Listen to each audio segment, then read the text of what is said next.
Well, howdy there, Internet people, it's Belle again.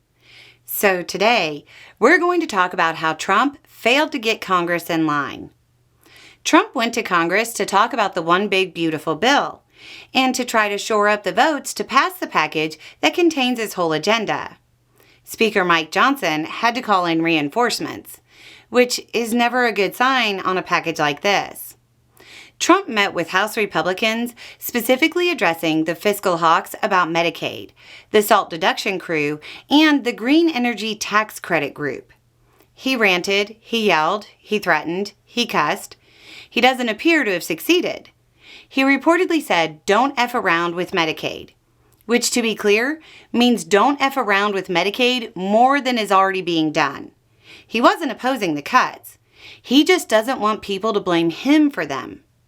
He doesn't want the fiscal hawks to demand more cuts to balance out Trump's reckless spending and wildly increasing deficit.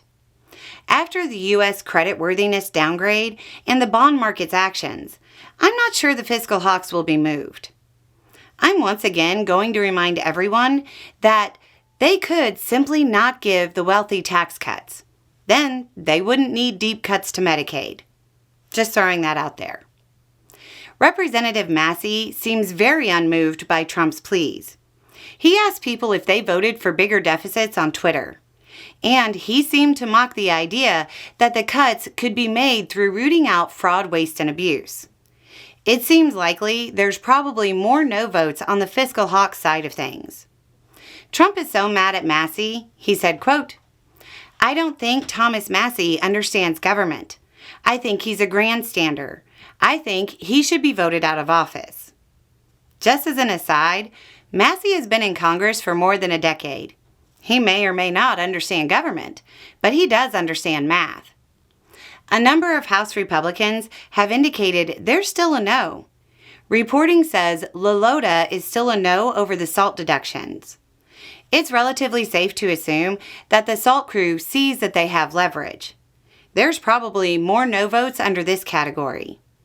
The other thing is that if other Republicans get the feeling it won't pass, there will be more defections because they won't want to vote for a disastrous bill that doesn't pass.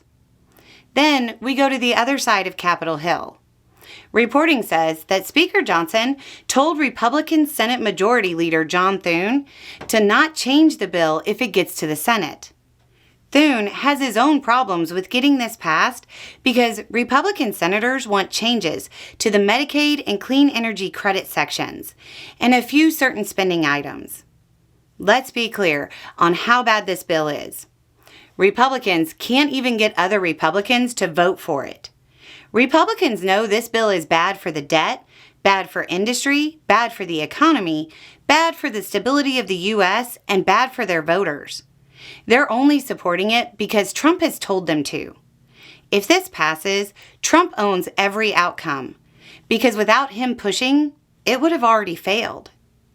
Anyway, it's just a thought. Y'all have a good day.